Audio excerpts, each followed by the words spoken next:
Buying used can be convenient, but is it safe? The same law requiring retailers to pull recalled items also makes it illegal to sell recalled products on secondhand markets. And as 41 Action News reporter Gabriela Pagan discovered, many times buyers are left in the dark over what's safe and what's not. You see the ads and the low price. Secondhand shopping is now easier than ever thanks to the internet. Facebook Marketplace is the new Wild Wild West to make a buck. In April, Fisher-Price announced its infant sleeper recall with more than 30 infant deaths confirmed at the time. More than 8 months later, and that number has jumped to more than 70. After Consumer Reports shed light on countless recalled Fisher-Price Rock and Play sleepers that were still for sale online, Amazon and eBay made the decision to ban all infant incline sleepers, even the ones that have not been recalled. It might have taken 45 or 60 days from the time of the first reported death from that infant sleeper before the CPSC was able to work with the company to issue a recall. And in that time, other children had passed. Brett Horn and his wife founded the nonprofit Charlie's House 12 years ago after a tragic accident where a 32-inch dresser tipped over on top of their son and took his life. Take it from me as a parent who has lost a child to a consumer product that was not built in a safe enough manner.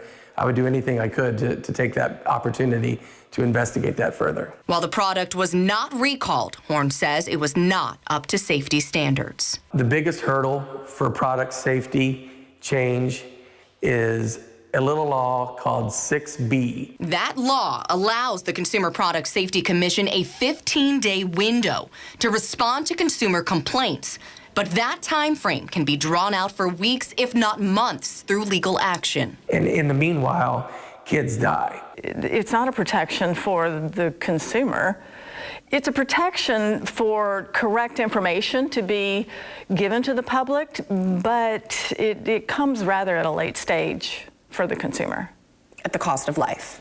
Often, sure. The Consumer Product Safety Commissioners, of whom I've met with all of them, they truly feel handcuffed by this law and this rule. Horn works closely with the CPSC to help lobby for stronger consumer protection. He says their goal is to alert people faster about dangerous products. If there's a known hazard out there, the timeliness of the reporting and the response time that the CPSC is allowed should be shortened. Is there any sure way to know that what you're buying online is recalled or not? Not really.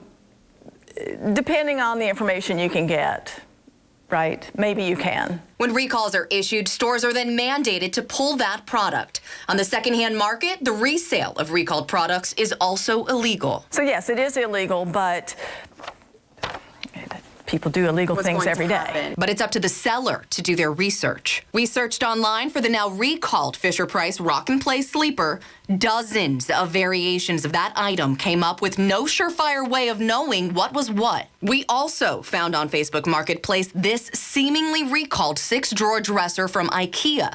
We asked for a purchase history, measurements, a serial number, a manufacturing date, even an instructor's manual. The seller could not provide clear answers to any of our questions. There isn't enough public scrutiny until there have been so many injuries that we can't ignore it anymore. Injuries and deaths. Gabriela Pagan, 41 Action News.